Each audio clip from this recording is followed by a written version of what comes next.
On the day of the car accident, my wife was celebrating her first love's birthday. I died on the street, waiting for rescue, holding my sick child in my arms.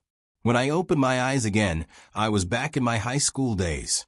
A pure and lovely girl in the back seat blushed and asked shyly, "Do you want to be my boyfriend?" "No," I said coldly. "Don't ever say something so disgusting again." Soon, the students of second high school were buzzing with gossip. Alex, Alicia's simp, fell for someone else. During morning reading, I didn't bring milk for Alicia. During breaks, I didn't do her chores like before. Even when Alicia had a stomachache, I didn't skip class to buy her warm baby pads or make her rose sugar water as I used to. He's been chasing her for almost a year, and now he's just giving up? Maybe he's throwing a tantrum, waiting for Alicia to coax him. I think he's moved on. I heard the school beauty from third high is also after him. With a loud bang, Alicia slammed her English book on the desk. "It's morning reading time," she snapped. "If you want to gossip, do it outside." As soon as she finished, I happened to walk through the door. The class fell completely silent. Dozens of eyes turned toward me. Ignoring them, I walked to my seat, pulled out my chair, and sat down. When I opened my backpack, I found 2 bottles of milk inside. The maid must have heated 2 out of habit and forgotten that I only needed 1 now. Alicia's deskmate, Lisa, poked her arm and whispered, "See? Alex is trying to make up with you. I told you he wouldn't last long." Alicia's eyes flickered. But then, in her sight, I turned to my deskmate instead. "Here, this is for you," I said, handing the milk to Martin. "For me?" he asked, looking stunned. I nodded, then opened my Chinese textbook and began reading silently. Martin leaned closer, curious. "Hey, why are you suddenly studying?" Without looking up, I replied, "I want to get into class in next semester." I'd entered second high with the second highest score in the city. But just to be in the same class as Alicia, I deliberately left questions blank in the first monthly exam, moving myself down from Class A to Class F. But now, I had no reason to stay here anymore. I thought about the girl sitting behind me, the same girl who would one day become my wife. 9 years later, she'd put sleeping pills in our sick child's milk bottle, so she could rush out to celebrate her first love's birthday. That night, on the snowy road to the hospital, our car crashed. Our child and I didn't survive. I can't forgive her. So this time, I decided to end that ill-fated relationship early. At noon, Martin and I went to the cafeteria. After the chef served me the ribs I ordered, he smiled and asked, "What are you getting for Alicia today?" "We've got her favorite squirrel fish." I froze. Memories came flooding back. Me chasing Alicia all through high school, filling her desk with love letters, confessing to her on the flag-raising stage even when the principal warned me not to. Even the cafeteria chef knew her favorite dishes. Everyone did. Back then, it was as if I would bash my head against a wall for her and never turn back. Now looking back, it all felt like a joke. "I'm not getting her food anymore," I said finally. Then I added, "And I won't be getting it for her in the future either." The chef paused mid-motion, his hand hovering over the fish. I pulled Martin along and turned to leave. Unexpectedly, I ran into Alicia at the end of the line. Our eyes met. She looked stunned. I quickly looked away and walked past her without another glance. "Alex," Martin whispered, "what's up with you? Why'd you suddenly stop caring about Alicia?" I stirred the rib soup into my rice and said quietly, "Nothing. I just realized it was all pretty pointless." After I stopped revolving my world around Alicia, I found myself with so much free time. I played basketball with friends, arm wrestled, pulled out my old practice papers and started working through them again. A high school life without constant worry. It was actually youthful and wonderful. Days passed like that until our school's dance competition arrived. The homeroom teacher told us to go to the playground to cheer for our classmates. In my past life, I had bought every flower near the school to cheer for Alicia's dance club. I even arranged the petals on the ground to spell out, "Dancers with no boundaries, chase your dreams." The thorns from the stems had pierced my palms until they bled, but I'd still thought it was worth it. In the end, Alicia's team had won with the highest score. Amid all the applause and cheers, her eyes sparkled. But not once did they look at me. So this time, I faked feeling unwell, asked the teacher for leave, and stayed in the classroom to memorize English words instead. Such foolish, ridiculous things. I swore I'd never do them again in this lifetime. When Martin came back, he said, "Hey, Alicia was off her game today. During her dance, she kept looking toward the audience, like she was searching for someone." Then he looked at me. "Could she have been looking for you?" "No," I said calmly, not looking up from my notebook. Alicia practically had "I hate Alex" written all over her face. Me not going would probably make her happier. Martin kept chatting about the dance competition, but I wasn't really listening. I used the excuse of fetching hot water and stepped out of the classroom. The moment I did, I saw a few people rushing toward me. I was about to move aside when Lisa, supporting Alicia, shouted, "Alex, don't you have a pain relief spray?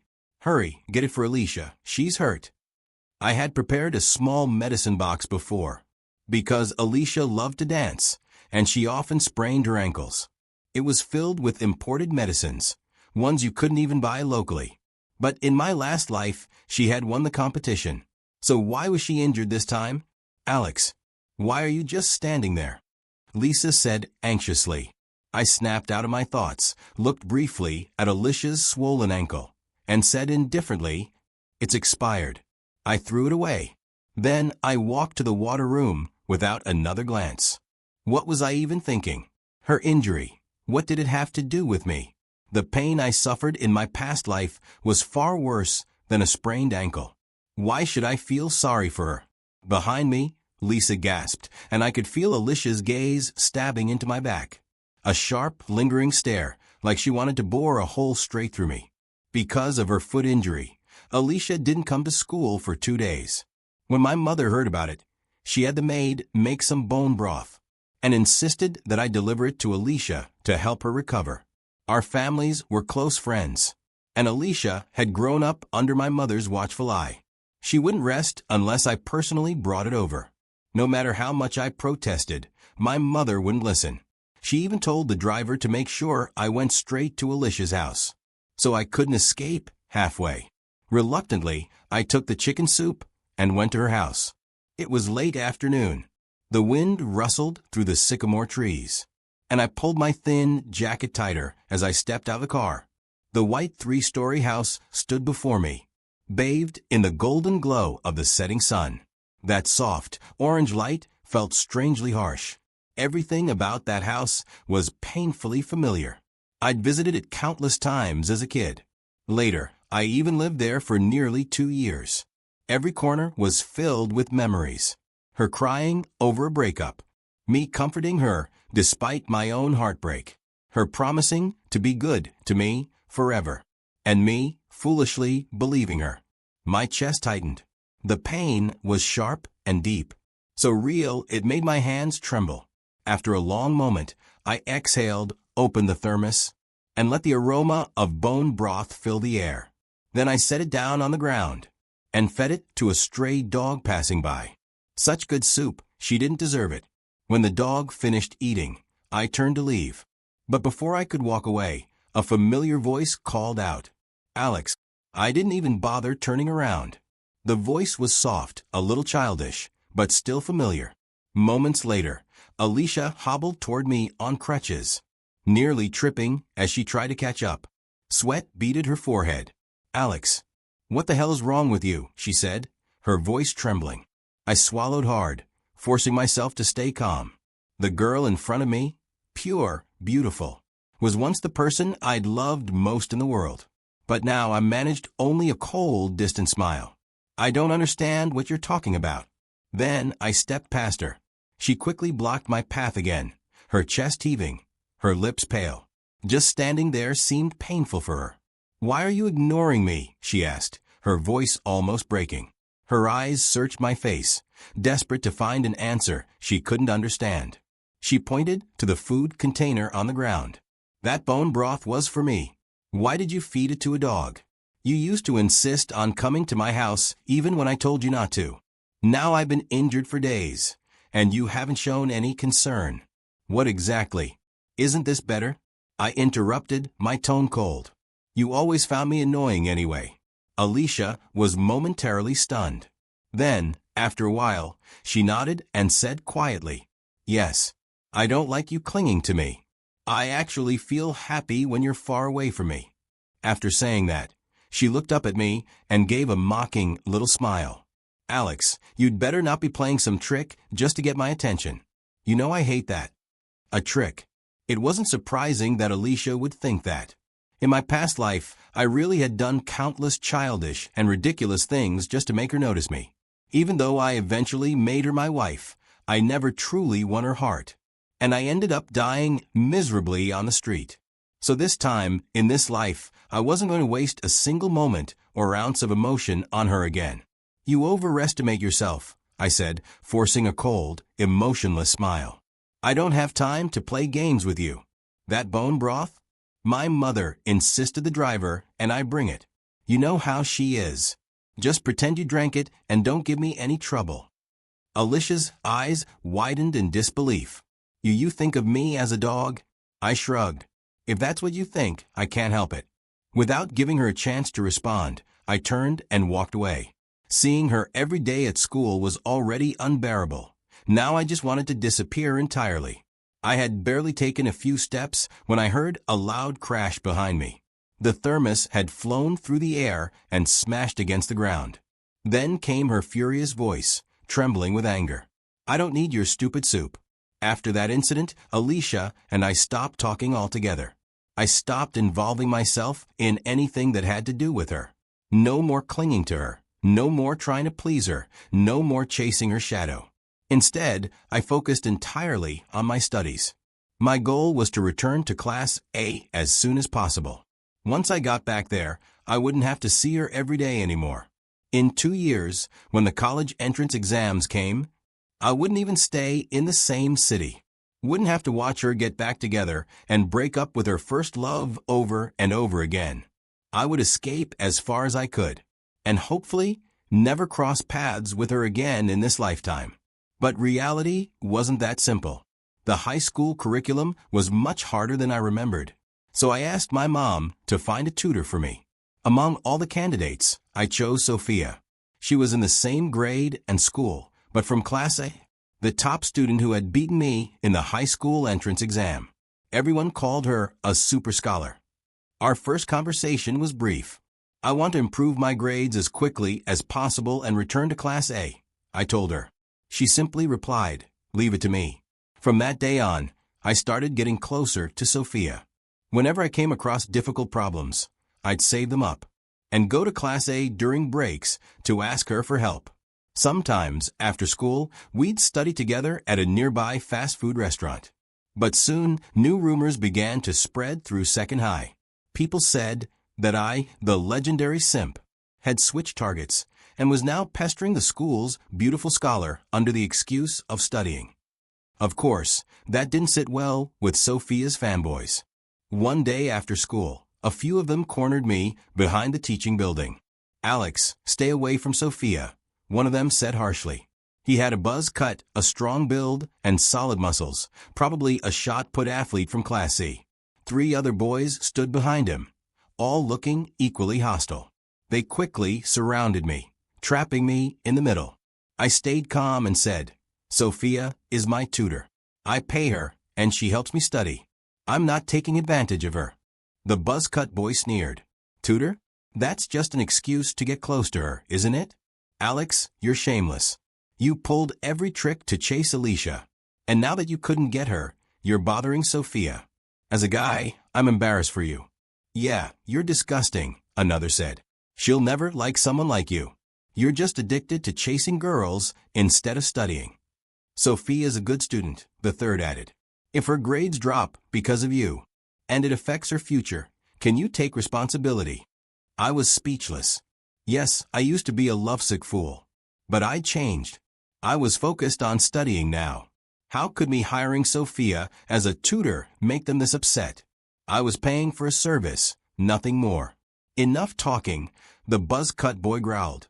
stepping forward and bumping his chest against mine. "If we don't teach you a lesson, you'll never learn."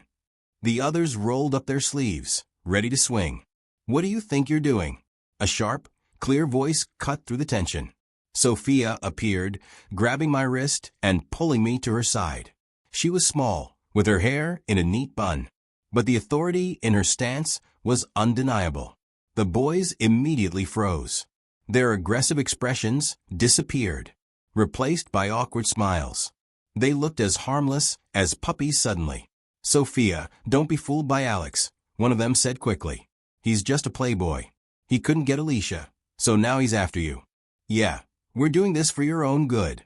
If this loser affects your grades, what will you do? He just wants to date you. Unlike us, we actually care about you." Sure, they called me a playboy while trying to impress her themselves. Sophia cut them off sharply. "Alex is my employer," she said loudly. Her words even startled me. "I rely on him for my livelihood," she continued. "If anyone dares to interfere with my source of income, they'll have to deal with me."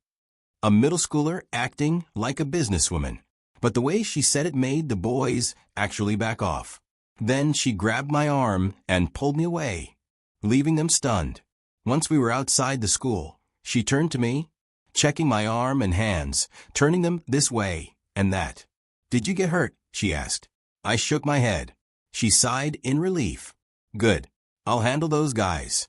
They won't bother you again." Then she looked up at me. "You won't stop letting me tutor you because of this, right? I dare say no one can teach you better than I can." Seeing my silence, she got a little anxious. "I'll handle your classroom duties for you. I'll even fetch hot water for you until you graduate. From now on, you're under my protection." She looked up at me, eyes shining like bright grapes, a faint scent of lychee lingering around her. "Okay, Alex." I couldn't help but smile. She was so small. How could someone her size stand in front of three guys twice her weight to protect me? I nodded. Besides, she really did explain things well. Switching tutors would just slow me down. She relaxed. "From now on, I'll come to your class. Let them talk about me all they want." The next day, during the long break, just as we'd arranged, Sophia came to my class. Students from Class A were usually distant and proud because of their grades.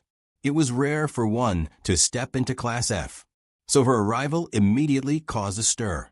Under dozens of curious stares, Sophia walked calmly over to me, took the pen right out of my hand, glanced at the math problem I'd been struggling with, and quickly wrote out the full solution on a scrap of paper. I couldn't help giving her a thumbs up in admiration. A top student really was on another level. Behind me, Lisa nudged Alicia's arm and whispered, "That's Sophia, the one who's been close to Alex lately." Alicia snorted coldly and turned her head, pretending to fix her makeup. But after just a few seconds, she suddenly sat up straight and kicked the leg of my chair hard. Pouting, she said irritably, "Alex, you're disturbing my rest." I frowned. I had been completely silent while solving a problem, and the classroom was full of noise anyway. People chatting, laughing, throwing paper balls. I was probably the quietest one there. I ignored her and continued discussing the problem with Sophia. Then, suddenly, a ballpoint pen flew past and landed on my notebook, leaving a long black streak across the page. Damn it. I had just solved that problem. Alicia leaned back in her chair, arms crossed, looking smug and defiant. "We in Class F don't welcome people from Class A," she said coldly. "Be sensible and leave." A bottom-ranked student telling a top student to leave. That was just picking a fight. I took a deep breath and said evenly, "Alicia, if you're sick, take your medicine. Don't act crazy here." Her face darkened instantly, her big eyes glaring at me. Lisa and Martin gasped beside her. I glared right back, then packed my books. "Sophia, let's go to the rooftop." "Don't mind the lunatic," I said, grabbing her hand and walking out. The once noisy classroom fell into complete silence, every pair of eyes following us. Behind me, I heard Lisa whisper, "Wow, is he really with Sophia?" Alicia said nothing, but her expression was complicated. Because of her little outburst, the long break ended early. Sophia and I agreed to meet after school at the milk tea shop to study. But when the evening came and I was packing up to leave, Alicia appeared at the classroom door. Given her behavior earlier, I didn't even want to talk to her. I just picked up my bag, planning to walk past her. She blocked my way. "I heard you want to get into Class A," she said softly. "Yes," I replied, impatient. "So what?" "I'll help you find a tutor," she said, her voice unusually gentle. "The best one." "No need. I already have Sophia." Her expression soured immediately, lips pouting in anger. "What does she know?" "More than you do," I said, brushing past her without looking back. Under Sophia's tutoring, my grades improved rapidly. In several small tests, I scored well. But I still had some distance to go before making it back to Class A. One day, while I was working on a physics test, Martin ran into the room holding a bag of snacks. "I heard we're getting a transfer student," he said excitedly. My pen paused. By my calculations, he should be arriving soon. The class bell rang, and just like in my past life, Alicia led him into the classroom. He'd gotten lost on his way to report to Class F, and had been hit by a basketball, injuring his leg. I looked at his face. Makoto. Not particularly handsome, not especially smart, but cunning, manipulative, and opportunistic. And yet, this was the same man Alicia had once defied her parents for, even going on a hunger strike just to make him her boyfriend. I witnessed everything. The way they flirted, dated, broke up, got back together, and then broke up again. Every step of their messy love story unfolded right in front of me. Back then, I took advantage of her vulnerability. Alicia was deeply hurt, drinking herself into oblivion night after night. And I stayed by her side. I was there when she drank, when she smoked, when she couldn't sleep. When she cried, I cried too. When she laughed, I forced myself to laugh with her. One night, after drinking too much, she reached for my belt. The next morning, she sat on the bed for a long time, her eyes distant, before whispering that she wanted to marry me. I laughed until tears streamed down my face. I thought finally my love wasn't in vain. But I was wrong. When our child was only 7 months old, those two went out on a date behind my back. Turns out I was nothing but a side note in their grand love story. Now Makoto's seat was arranged right in front of mine. Alicia helped him sit down carefully, her hands gentle. He thanked her, and she shook her head with a small smile, saying it was nothing.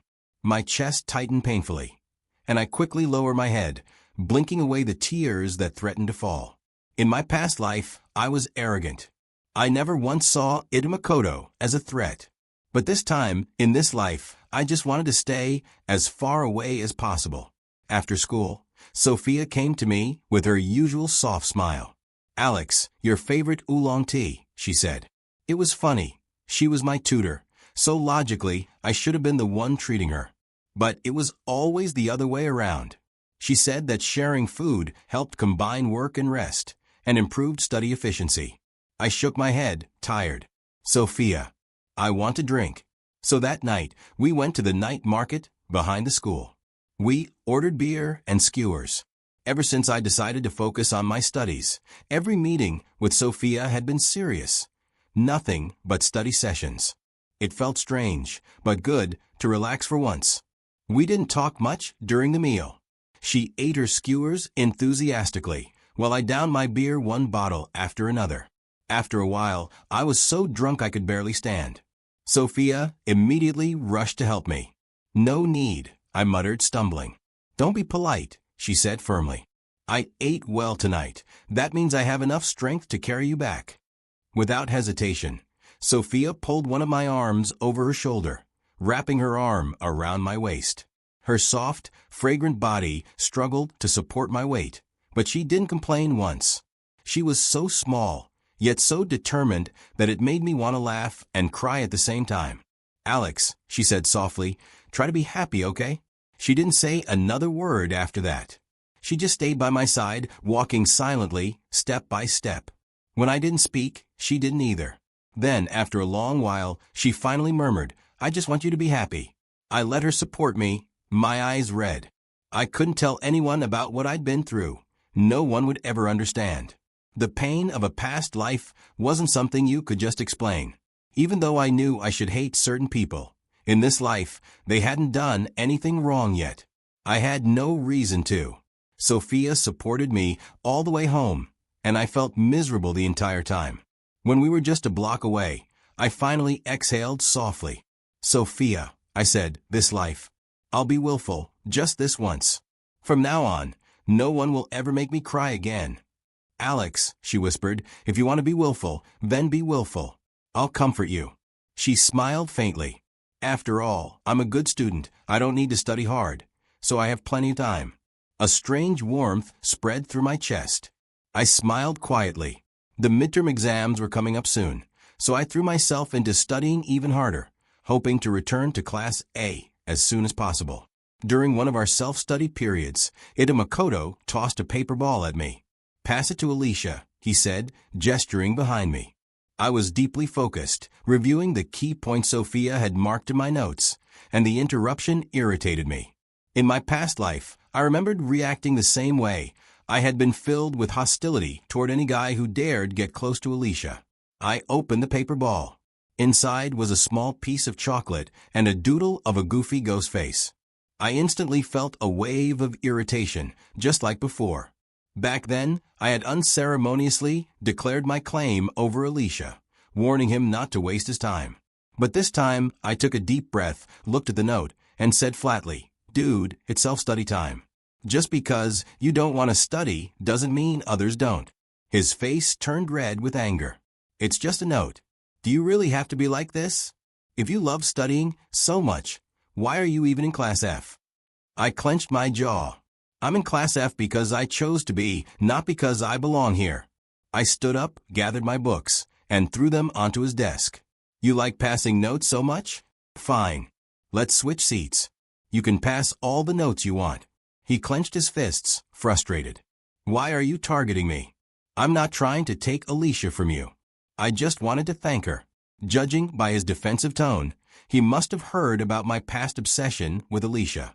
This note was probably just to humiliate me. Too bad I no longer cared. "First," I said calmly, "you can chase whoever you want and thank whoever you want. That has nothing to do with me. Second, I'm giving you a convenient opportunity. You should thank me." Then I pulled him up and sat in his seat. Honestly, I was sick of sitting between the two of them. This gave me the perfect excuse to move away. I truly hoped they'd just stick together and stop hurting anyone else. Alicia, who had been touching up her makeup, frowned when she saw us switch seats. "Alex, what's that supposed to mean?" We hadn't talked in a while, not since she'd offered to find me a tutor, and I refused. I turned and gave her a faint smile. "Just helping you two out. No need to thank me." Her face darkened instantly. Makoto jumped in, trying to smooth things over. "Sorry for disturbing you. It's my fault." He turned to Alicia. "You didn't eat breakfast, right? Want some chocolate?" Still angry, Alicia slapped the paper ball out of his hand. "I hate sweets." He clenched his fists under the desk, but I didn't care anymore. I just kept studying. When the bell rang, I stood up to get some water. Before I could, Makoto snatched my cup. "Alex, I'm sorry for what I said earlier.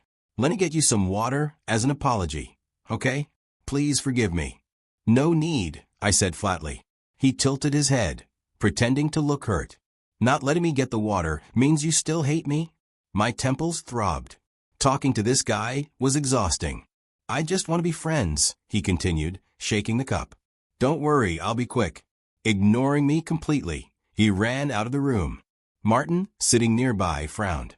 "Is he okay?" I shrugged. "Who knows?" About 5 minutes later, Makoto came back with hot water. "Here you go, Alex," he said with a fake smile. But as I reached for it, he deliberately let go early, tipping the cup toward himself. The scalding water splashed all over his hand. He yelped dramatically. "Alex, I just wanted to be friends. Why won't you forgive me?" Everyone in class turned to stare. Seriously, can you believe it? A 16-year-old pulling such a pathetic, childish stunt. I used to think that despite his poor grades and ordinary looks, There must have been something special about him that made Alicia fall so deeply for him. But watching him, now I was just disgusted. I was about to lose my temper when Alicia suddenly rushed over. What happened? Where did you get burned? He held up his hand, red and swollen. I'm fine, don't blame Alex. He didn't mean it. But to my surprise, she didn't even look at him. She came straight to me, grabbing my hand instead, checking it carefully. Compared to his, my hand only had a few red spots. Are you blind? She yelled at him. You can't even hold a cup properly? Both of us were stunned. Without another word, Alicia dragged me out of the room and straight to the infirmary. The doctor examined my hand and said with a hint of sarcasm, if you'd come any later, it would have already healed. Alicia cleared her throat, looking away awkwardly. On the way back, we walked in silence. Just before we reached the classroom, she finally spoke. Alex switched seats back. Why? I asked. There was a long pause before she muttered, I take back what I said about hating you. She hesitated, then added softly, the day after tomorrow is my birthday. The whole class will be there. Can you come? I discovered Alicia was pregnant on her birthday. It started when she, who usually had trouble sleeping, suddenly became unusually tired and constantly hungry. I bought her a pregnancy test, but she just laughed it off and said it was impossible. She kept clubbing, staying up late, wearing high heels, and eating irregularly. For her own safety, I secretly drained the toilet water and tested the sample she'd forgotten to flush that morning. When the results showed 2 lines, I almost jumped for joy. I even bought a gift box with a tiny pair of baby socks inside. I thought this was heaven's way of blessing us, that she was willing to carry my child, that I could finally give her a home, stay with her forever, and give her everything I had. But later, I found out from Makoto that she had planned to break up with me that very day. The baby was an accident, and she didn't even know if it was mine or his. If it was his, she was happy. If it was mine, she hated it. Unfortunately, for her, it was mine. Memories like that can be suffocating. I rubbed my temples. I have something to do, I told her. I can't go. She paused behind me, her voice sweet but trembling a little. It's at the manor we used to go to. I'll wait for you there. I have something very important to tell you. I realized then Alicia and Makoto were the same. They just couldn't understand human words. I didn't respond. I just walked straight into the classroom. Days passed quickly, and soon it was her birthday. Everyone had prepared gifts. Lisa brought a crystal ball. Martin, ever the prankster, filled an empty box with a bag of crunchy noodles. He grinned at me. Alicia used to bully you. Giving her crunchy noodles is more than she deserves. I couldn't help but smirk, until I saw Makoto carefully place a small hairpin into a plain paper bag. No logo, nothing fancy, just something cheap, probably from a roadside stall. Too bad Makoto didn't know that Alicia never used unbranded items. I went through my classes, took notes, did my homework, and kept at it until school ended. Everyone left for the car Alicia's family had sent, but I avoided the crowd, slipping into an empty corner. From my pocket, I pulled out a paper airplane and lit it on fire with a lighter. In this life, I had decided to cut my losses early, stay away from toxic people, and live my life properly. I was doing well, and my future looked promising. The only regret I carried was for the child who had been hated by his own mother and died in a car accident. The paper airplane burned quickly in the fire. I whispered to myself, if I have a chance to fall in love and get married in this life, please come back and be my child. I was strong and clear-headed now. This time, I would protect you. I went home, curled up in bed with a book, as the rain began to pour heavily outside. At midnight, Alicia called me, but I turned off my phone. Later, my mother woke me up. Alicia was in the yard. I glanced at the clock. 3 in the morning. The rain hadn't let up. I went outside. She stood in the drizzle, her hair sticking to her face, her eyes glistening with moisture. Her first words were, "Why didn't you come?" Holding an umbrella, I stayed 5 or 6 steps away, not wanting to get closer. The umbrella was small, and I didn't want to share it. "I never said I would come," I replied. Alicia closed her eyes, exhaling slowly. Fine, it doesn't matter. She opened her eyes, went to the car, and came back carrying a cake. I waited for you to blow out the candles, she said. I didn't move, watching the rain drip from her hair, her lips turning blue from the cold. But I didn't feel any sympathy. Our eyes met, and she saw the coldness in mine. Her smile faded, and she sighed. Alex, can't you just give in? Please. Please show some mercy and acknowledge me. Don't look at me like that. My gaze fell on the cake in her hands. In the past, I had always been the busiest on her birthdays, choosing gifts, baking cakes, writing cards, decorating venues. I never expected anything in return. I didn't even care about blowing out the candles with her. I only wanted her to be happy. I didn't understand why this Alicia suddenly cared about me in this life. But belated affection is worth less than grass. I no longer cared. Alicia, don't you understand? I don't like you anymore. Not only that, I don't even want to be friends with you. My words stunned her. What? I switched seats with Itamakoto to stay away from you. I aimed to get into class, so I can be far from you. I used to like you, and it troubled you. I realized my mistake, and I've changed. Alicia shook her head vigorously. No, it's not like that, Alex. I like you. From a moment you ignored me, I realized my mistake. I wanted you to come to my birthday party to confess to you. I prepared flowers, fireworks, a 3,000-word love letter. Too late, I said. Or maybe I'm just too vengeful. I learned my lesson after one heartbreak. Alicia, let's end it here. Don't come to me anymore. Our ties end here right now. The rain pounded on the umbrella as I turned and walked back inside. I was so stingy this time that I didn't even leave her the cheap umbrella. The midterm exam results came out quickly. I had made it into the school's top 10 and was honored on the honor roll, successfully returning to Class A. The day I packed up to leave, Martin hugged me, crying, Brother G, I'm really going to miss you. Once you go to Class A, we won't see each other as often. I gently punched his shoulder. I'll come back often to see you. You should work hard too. If you get into Class A, we can be desk mates again. He wailed. You might as well kill me now. Lisa gave me a notebook, hoping I would study hard and make progress every day, becoming the pride of Class F. Many other friends who had played with me said a few words, gave me snacks, and some small trinkets.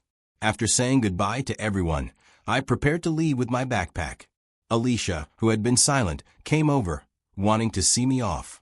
No need, I said, refusing her gesture. Her outstretched hand froze awkwardly.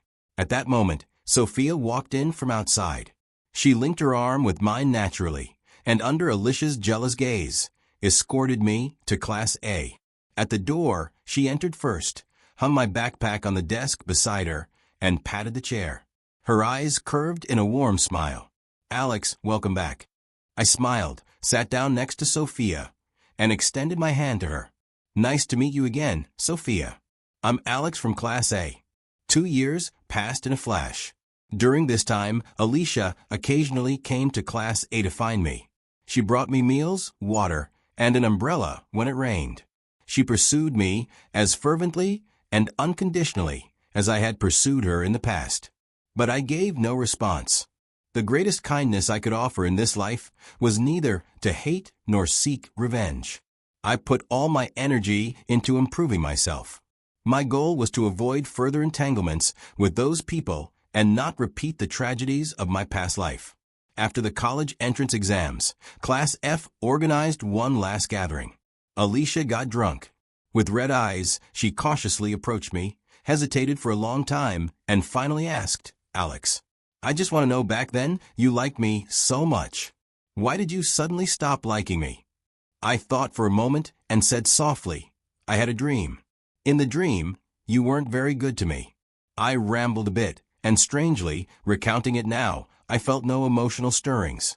It was as if the vivid and painful memories were someone else's story. She listened intently. By the end, her long lashes lowered, and her eyes became as calm as a still autumn lake. I thought she would laugh it off as a bad joke. But she looked at me seriously. Alex, the Alicia of the past life didn't love you, but the Alicia of this life does. I sipped my drink, feeling slightly tipsy. But the Alex of this life isn't planning to wait. When the college entrance exam results came out, I applied to a university in the capital city, a city I liked and a major I was passionate about. I would no longer lower myself or live without a sense of self for anyone or anything. On the day I went to report to school, Alicia came to see me off. In the bustling airport, her eyes were filled with reluctance. She opened her arms and pouted. "Alex, you might not see me for a long time after you leave. Can I have a hug before you go?" Her college entrance exam results hadn't been satisfactory, so she chose to retake the year. This goodbye, indeed, meant we wouldn't see each other for a long time. I stepped back, avoiding her touch. Cutting ties decisively was my approach in this life. Her face was full of disappointment. "All right, Alex, wait for me for a year. I'll come find you." I shook my head. "I won't wait. Don't waste your time." At that moment, the airport's public announcement system sounded. I turned and left without hesitation, not even offering a polite farewell. Behind me, Alicia's voice called out, "I won't listen to you, Alex. I will come find you." I took out my earphones and put them in. On the plane, I found my seat and sat down. Then, a sweet lychee fragrance wafted over. I turned my head to see a sweet, pretty face. Sophia smiled at me. "Alex, for the next 4 years, it's your turn to take care of me." "All right," I replied.